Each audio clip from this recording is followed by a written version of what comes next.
An affair like this would not be complete without our next guest.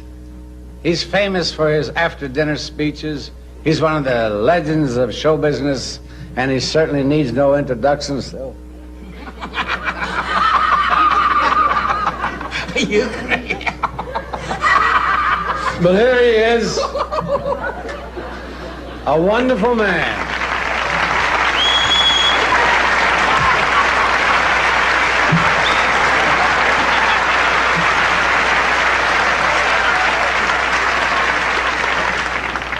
I come here tonight, ladies and gentlemen,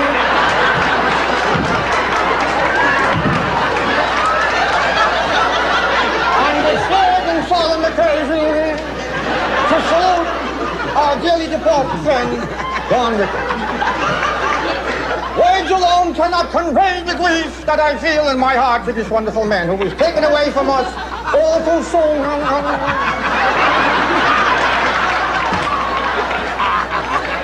By the hand of our Heavenly Father. However, we can all take solace knowing that Don has gone and entered that big stage door in disguise. To join the other greats from the halcyon days of show business. Such luminaries as George M. Cohan, Al Jolson, and Ricardo Cortez.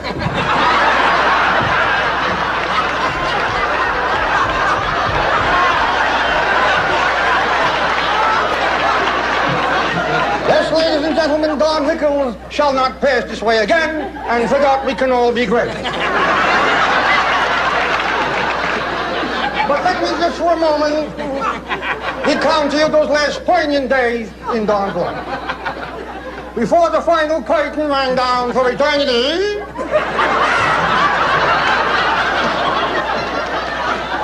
his lovely wife, Barbara, came to his deathbed with her new fiancé, George Burns.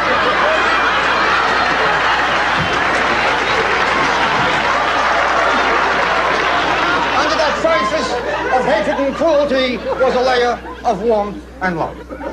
And under that layer, ladies and gentlemen, was another layer of even more hatred and cruelty. There's much more I can say, but I have to leave.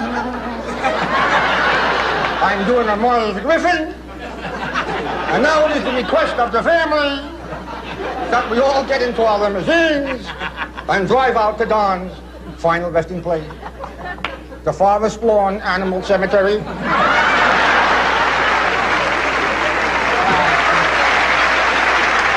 Donald, all I can say, sweetie pie, rest in peace.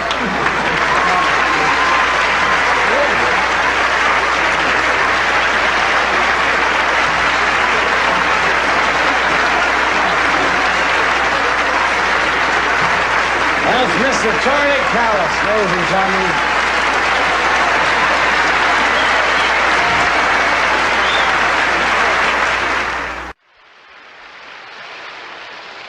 Yeah, try to sit up. Sit up, sit up, sit up. You start to fall asleep, then Jimmy right away leans back, and then we got a lot of trouble.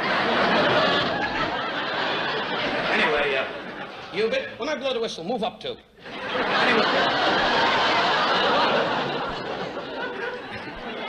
Hey, this is look at the elderly lady is going out of the way. Look, Harold. Nobody's looking at you, lady. Forget about it. Except Bob Hope, who's lonely. You don't look at an old lady. You're never old, darling. It's what you feel in your heart. Do you fool around at all?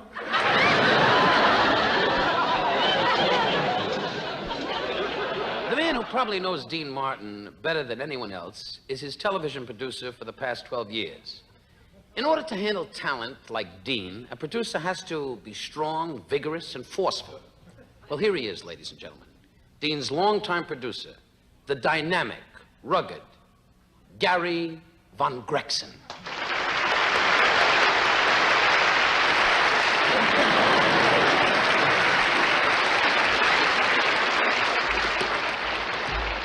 Thank you, Mr. Rickles.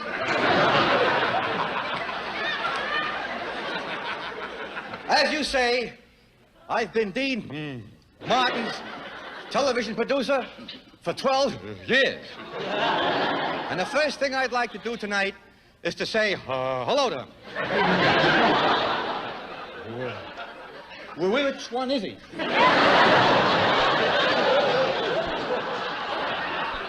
You ruined me. You broke my heart. You destroyed my health. Look, you made me a nervous wreck. See this? Before I met you, I used to be like this.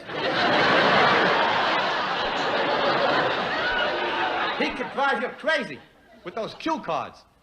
He could tear your heart out. Can you read that? Huh? He can. It says, hi, I'm Dean Martin.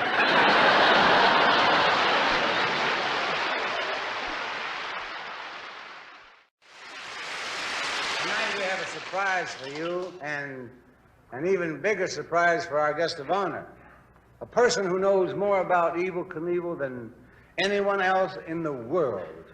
Evel's brother, Awful Knievel.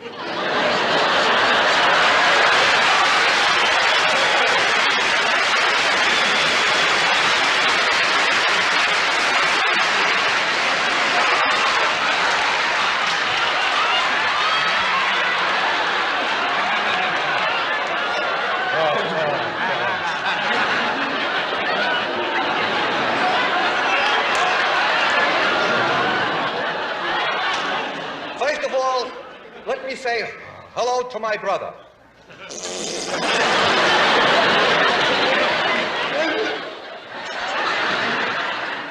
Evel Knievel is a fake. And I'm here to expose him tonight. He's a fraud, a phony, and a chicken. Do you think that Evel did all those dangerous stunts? I did them. Me, his twin brother.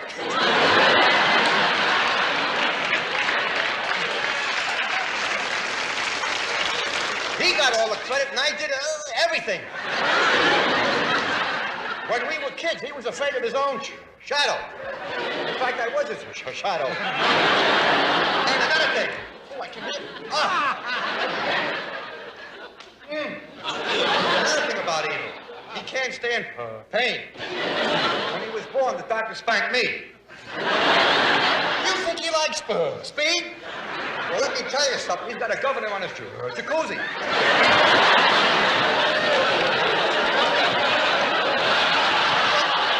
Do you remember that big jump here in Las Vegas where you saw the film bouncing along the pavement?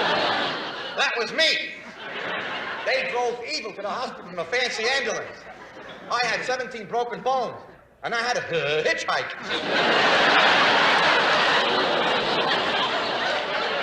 Anytime he can't handle something, he sends for me.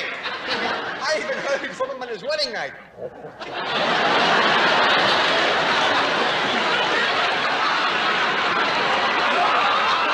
Everybody says my brother Evel is not afraid that he died. Why should he be, I ask you? When he dies, they'll bury me.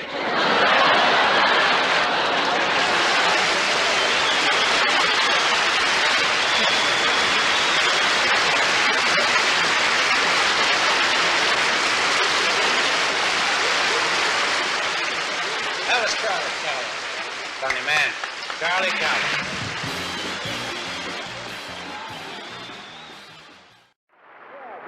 Surprise for you, and even a bigger surprise for our guest of honor, Sinatra's ex-bodyguard, ladies and gentlemen, Mr. Carlo Cappuccino.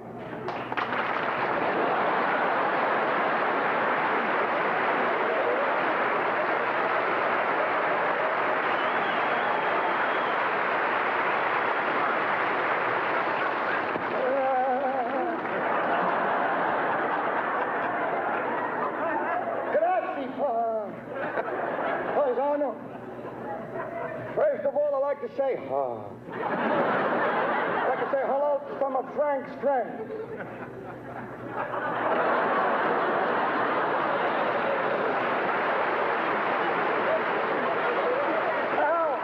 I'd like to say, hello to my ex-boss.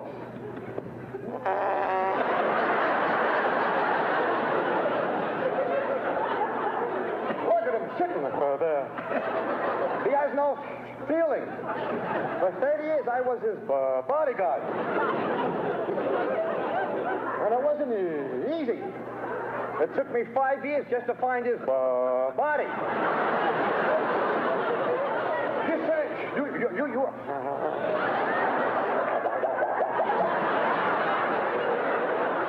You should have seen the way he looked then. He looked like he was given the kiss of death. And nobody kissed him. I was the perfect bodyguard. I was fearless. That's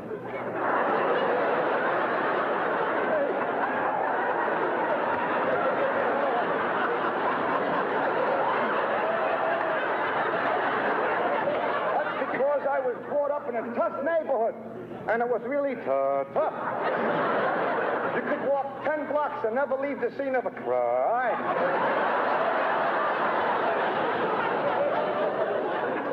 Seriously, though, I really had a tough job keeping up with this man.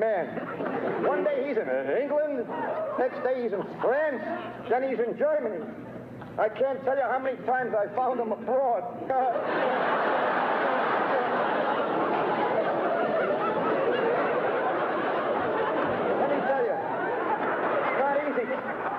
Keeping all these women away from this Italian sex pot. And some of these women are wild. One of them broke into his room and threatened him. In order to protect myself, I threw myself on her body.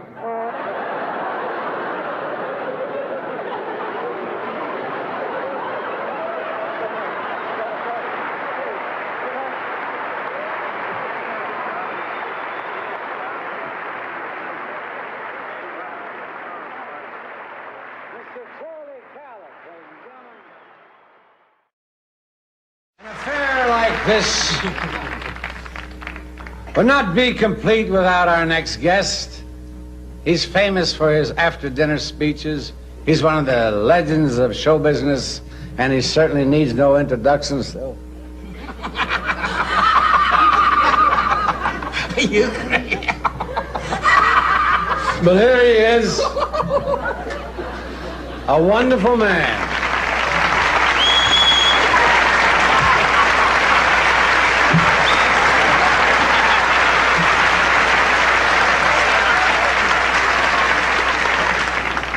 I come here tonight, ladies and gentlemen,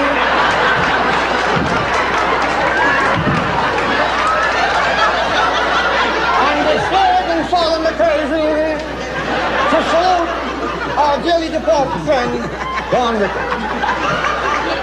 Words alone cannot convey.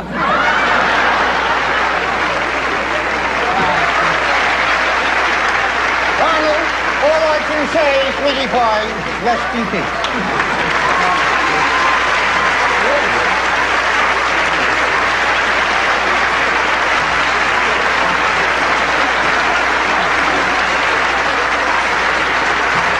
That's Mr. Callas, ladies and gentlemen.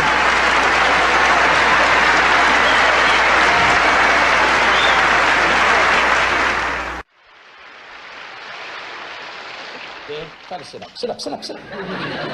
You start to fall asleep, then Jimmy right away leans back, and then we got a lot of trouble. Anyway, Hubert, when I blow the whistle, move up too. Anyway. Hey, this is, look at the elderly lady is going out of way. Look, Harold. Nobody's looking at you, lady. Forget about it. He come to you those last poignant days in Don's life. Before the final curtain ran down for eternity,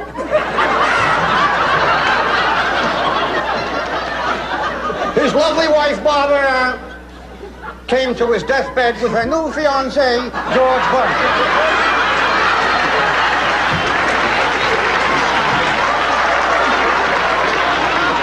Surface of of hatred and cruelty was a layer of warmth and love.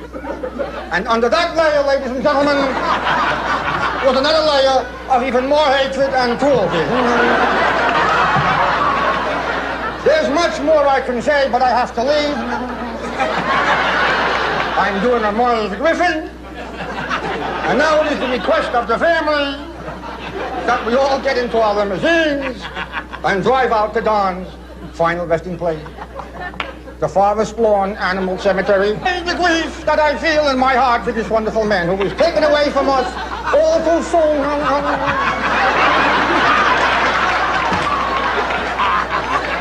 By the hand of our Heavenly Father. However, we can all take solace knowing that Don has gone and entered that big stage door in disguise to join the other greats from the halcyon days of show business. Such luminaries as George M. Cohan, Al Jolson, and Ricardo Cortez.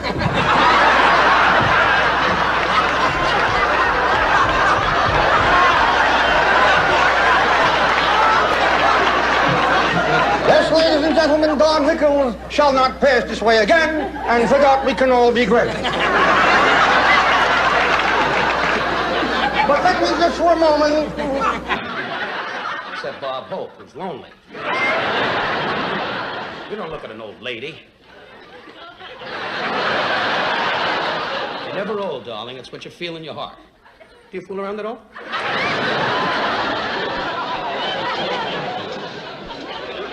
The man who probably knows Dean Martin better than anyone else is his television producer for the past 12 years.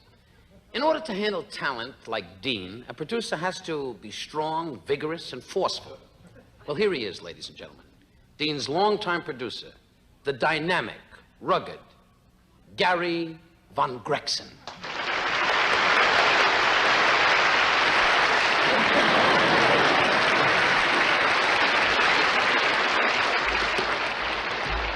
Thank you, Mr. Rickles.